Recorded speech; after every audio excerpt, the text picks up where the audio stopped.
I am Remy. I'm a 28-year-old civil servant. I work at the Labor Standards Supervision Office. Every day, I receive various consultations and visit different companies for investigations, leading to busy days. It's a physically and mentally demanding job, but I find fulfillment in it. However, about a year ago, during an investigation at a certain company, I got involved in an unbelievable incident. This event was triggered by a consultation from a female temp worker at that company. What I'm about to share is a real-life nightmare that happened to me. The person who came for consultation was a female temp worker in her early 30s. She seemed deeply troubled. Her complexion was pale, and she appeared extremely fatigued. Tearfully, she explained that she was being mistreated at her temp assignment company. Upon further discussion, it became clear that the 50-something manager, who was her workplace superior, had a tyrannical personality. He engaged in insidious harassment against employees he disliked, particularly targeting non-regular workers like temps and part-timers. His verbal abuse was routine, and he treated these employees as if they weren't even human. He'd say things like, "Temps are like livestock," or "they're just brainless bottom feeders," and would assign tasks beyond their contract obligations, even forcing overtime. Oddly enough, despite being the one who exploited others, the manager himself was often absent. He'd casually announce in the morning that he was going out for field work and then disappear until evening, leaving everyone waiting. Witnesses reported seeing him napping in his car or engaging in leisure activities during work hours. When he finally returned to the office, he'd instructed subordinates to work overtime while he left promptly at regular hours. What's more, despite holding the position of manager, he was remarkably incompetent. He frequently made mistakes, yet never acknowledged them. Instead, he blamed his subordinates for his errors, maintaining a nonchalant demeanor. Many employees had left the company due to their inability to tolerate this abusive boss. New graduates barely lasted a year, and temp workers quit almost immediately. The workplace perpetually suffered from understaffing. Upon hearing her story, I wondered why no one had reported such an egregious boss to the company's higher-ups before quitting. If he were merely subtly harassing people behind the scenes, that would be one thing, but his behavior was blatant workplace bullying. Despite this, he remained in his managerial position without any consequences, which baffled me. According to the female temp worker, the manager would threaten departing employees.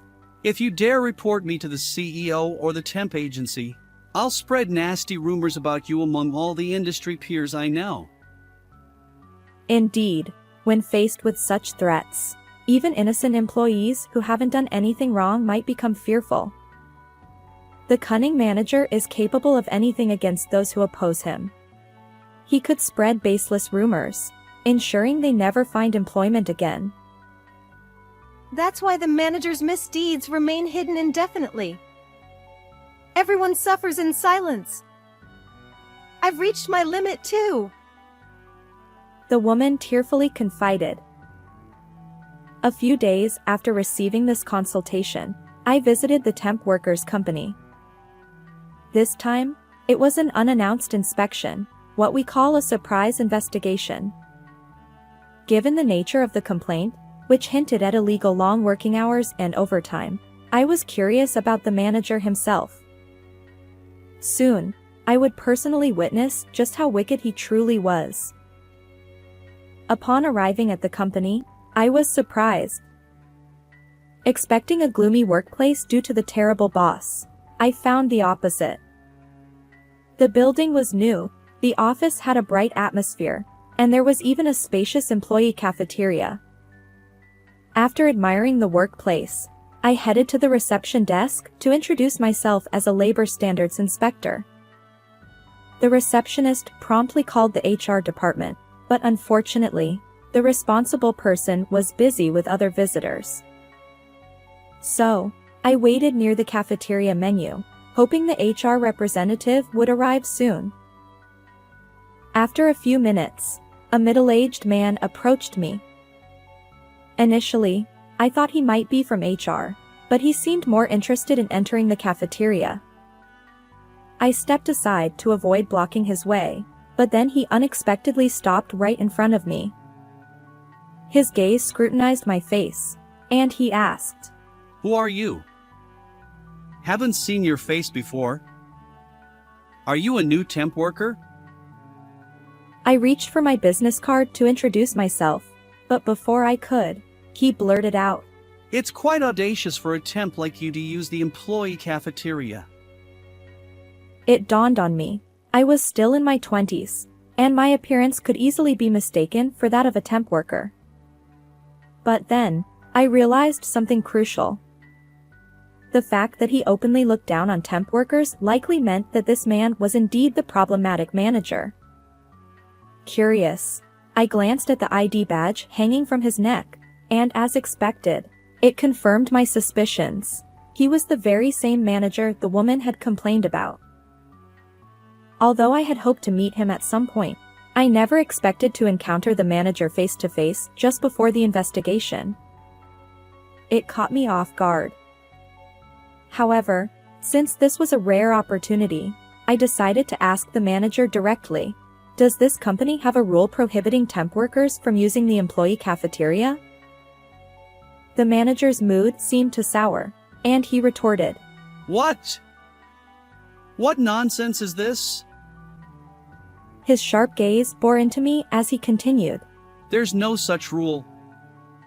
Those lowly temps have no right to dirty our employee cafeteria. Then, unexpectedly, he snatched a bowl of soup from an employee who was dining near the cafeteria entrance and hurled it at me. I was so startled that I couldn't react, just stood there dumbfounded.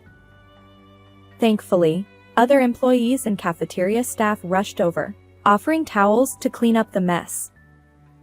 By then, my suit was soaked from head to sleeve with soup. I couldn't believe he'd thrown soup at me out of nowhere. Trembling with shock and anger, I wiped my wet face and clothes with the towel. The manager smirked and said, This is what happens when a temp worker gets too cheeky.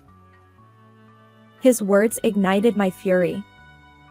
Regardless of the misunderstanding, mistreating temp workers who shared the same workplace was unacceptable. I thought to myself, Enough is enough. I won't hold back anymore. As I waited for the HR representative, oblivious to my true identity, the manager continued his condescending remarks. Why would temps need break time anyway? They're like livestock. Working all day is good enough for them. That's when I confronted him. Did you know that labor laws apply to temp workers too? The manager scoffed. Ha! Who cares about those petty laws? He leaned in, still unaware of my role, and challenged me. You wouldn't dare report me to labor standards, would you?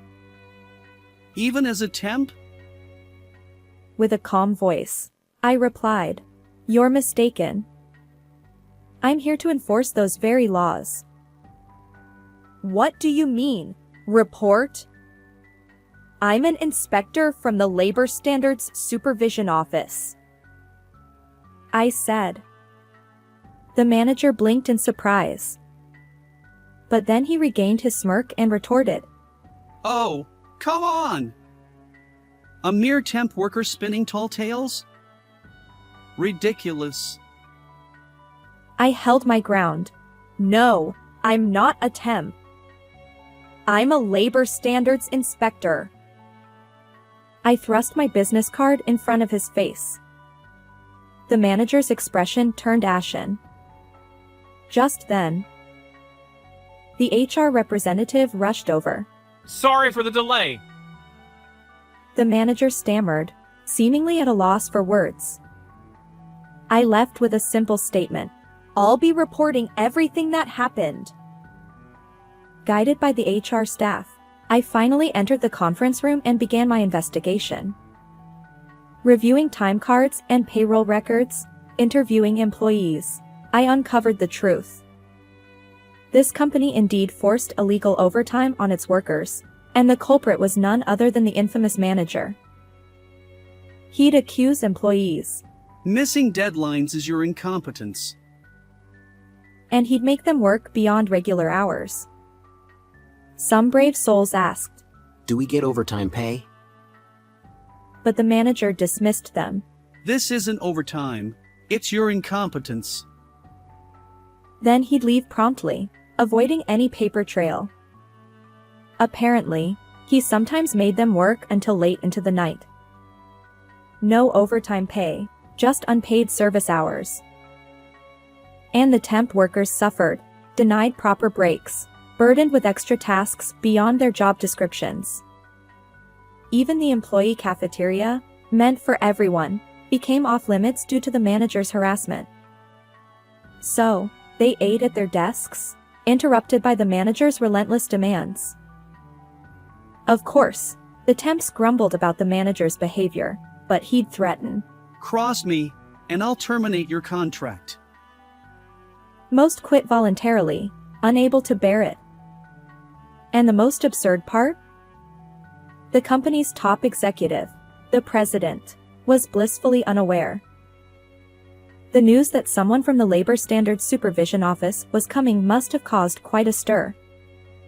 The president joined the meeting midway, allowing me to hear the conversation directly.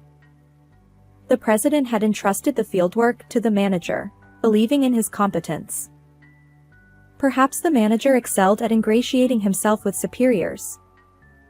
Shockingly, the manager had even discussed a promotion. Although that's certainly off the table now due to recent events, he had exploited the president's trust to mistreat employees for a long time.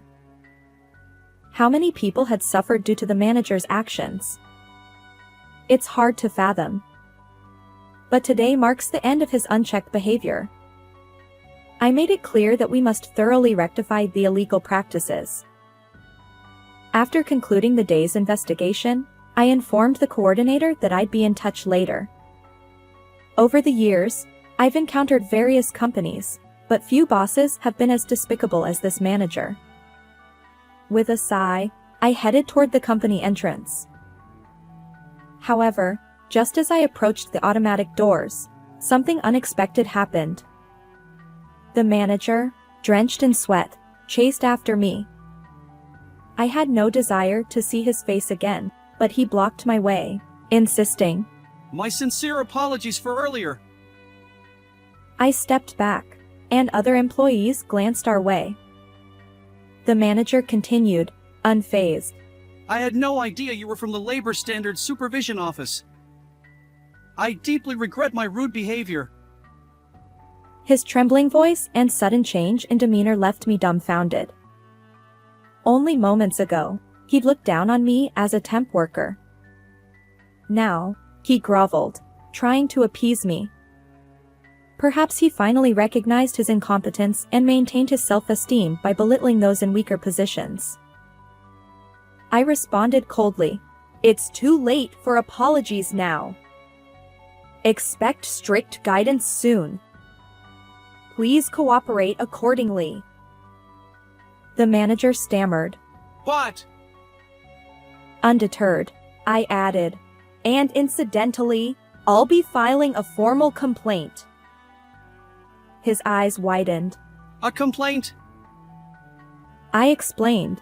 Your actions qualify as assault under the law. You intentionally scalded me with soup.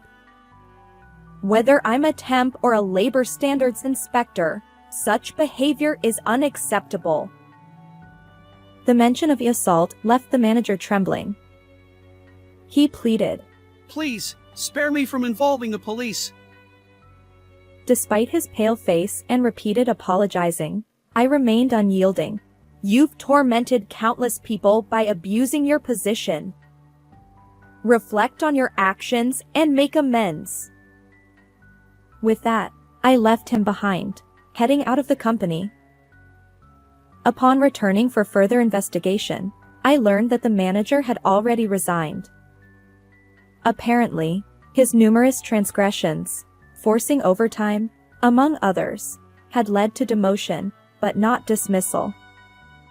Desperate to cling to the company, he'd realized he had nowhere else to go. However, my complaint led to his arrest. Although he received probation, he couldn't stay at the company any longer. Reluctantly, he submitted his resignation. Attempting to find new employment, he faced rejection due to his age and criminal record. Now, he works as a temp laborer in a factory, barely scraping by. The irony isn't lost on me. The manager, who once looked down on temps, likely faces a younger boss's wrath now. Meanwhile, the company has improved working conditions, paid overdue overtime, and fostered a vibrant atmosphere for both regular and temp employees. Despite the unexpected trouble, knowing that more people are smiling at work brings me relief. I'll continue giving my best in this job. How did you like this story? If you enjoyed it, consider subscribing to our channel. Until next time.